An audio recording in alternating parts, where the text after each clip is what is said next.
Hello guys, welcome back to my YouTube channel. For today's video, kakausapin natin yung mama ko dahil yun nga, nakarating na siya dito sa Dubai, and I think almost 2 weeks na siya na nandito sa Dubai, and may mga lugar na din kaming napuntahan kasama siya.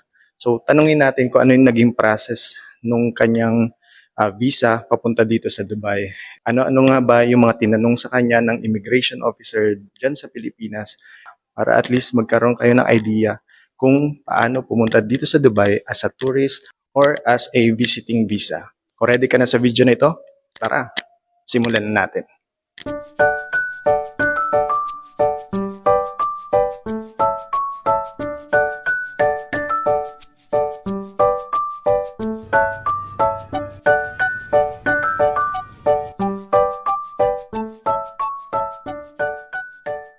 Hello. So, kamusta ka naman dito sa Dubai? Okay naman. Maraming pinagdaanan din. Pero sulit. Sulit naman. Bali magto 2 weeks na ako sa Monday. Saan lugar ka na nakapunta Nakapunta dito? na ako sa Dubai Mall sa may Burj Khalifa. Super maganda. Nakakain ako ng biryani, Indian food, shawarma. Napakasarap. Super masarap. And ano pa yung mga gusto mong gawin dito sa Dubai? Gusto ko mapuntahan yung desert safari. Tapos, basta lahat ng views dito na magaganda. So, pwede mo bang sabihin sa kanila, mama, kung anong klase yung visa mo? Visit visa. And pwede mo ba ikwento sa kanila kung paano yung naging process mo sa airport papunta dito? Una, pumunta muna ako ng travel tax, nagbayad. After ng travel tax, pumila sa checking baggage. Tapos, sa immigration, madali naman ako sa immigration, nakalusot. Ano po yung mga naging tanong sa'yo ng immigration officer? Tinanong lang ako sino nag-sponsor sa akin, tapos kinuha yung kung may work yung anak ko, ganon. Labor contract. Maliban po sa labor contract, ano pa yung mga requirements na dala mo? Meron akong, siyempre, passport, ticket. Tapos yun nga, yung labor of contract. Meron din ako ng bank account, ganon. Just in case hingiin sa akin ng immigration, meron akong ipapakita. Yun lang. Wala naman masyadong tinanong sa akin. Bali tinanong pala ako kung ilang months ako dito mag-stay. Sabi ko 3 months. Pumunta na ako sa boarding. Boarding gate na ako. Diretso na. Upo-upo lang doon. Tambay-tambay. Habang wala pa yung aeroplano. Hindi naman na-delay. Nasa oras naman. Awa ng Diyos sa karating ng safe. Nakaupo sa seat 12J. Sa may window. Kaya kita ko lahat ang view. Simula ng tumaas yung eroplano, kita ko yung view. Nakita ko yung sakto. Kasi nag-video-video ako. Kita ko yung welcome to Dubai. Tapos after naman po nun, ano naman yung naging process mo pagdating dito sa Dubai? Bali, pumila ko doon sumakay muna ako ng train para pumunta doon sa bagahe, sa kuhaan ng bagahe. Tapos, pagkuha ko ng bagahe ko, yun na, lakad-lakad ng konti. Nakita ko na yung family ko.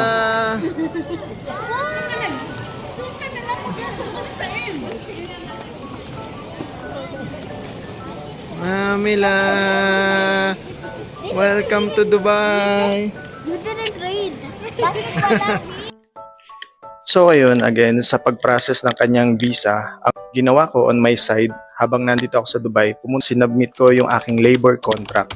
So through online, nakapag-submit ako ng mga requirements, kasama doon yung labor contract, yung passport ko, yung visa ko, and then I think kasama din yung Emirates ID.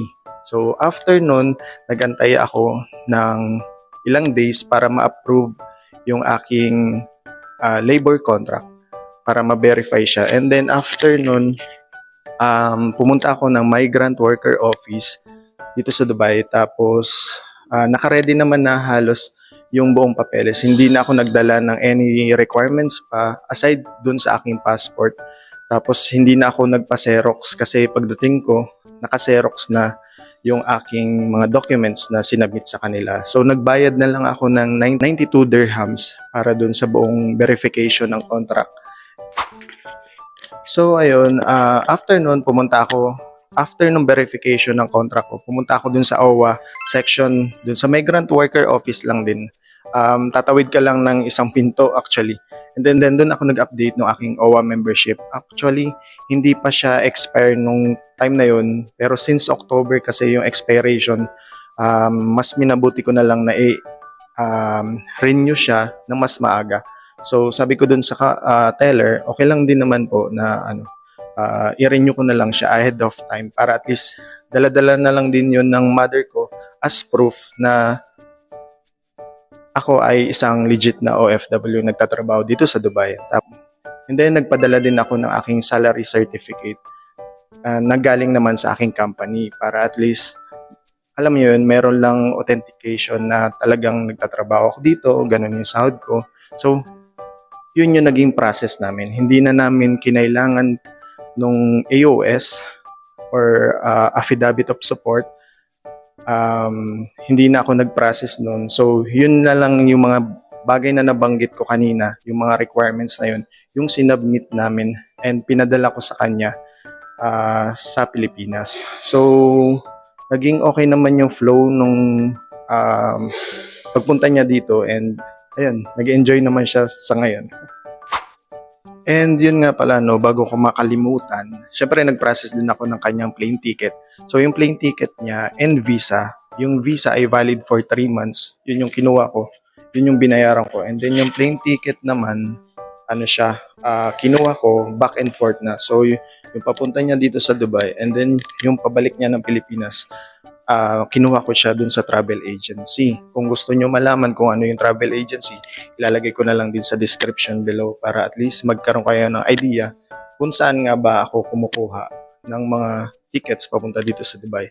Kasi almost parang lahat ng family member ko nakarating na dito sa Dubai. Si Papa and yung kapatid ko na lang na nasa ibang bansa din. Sila na lang dalawa yung hindi pa nakakapunta dito sa Dubai. So, and yung isang kapatid ni Mrs. So, ayun, masasabi ko sobrang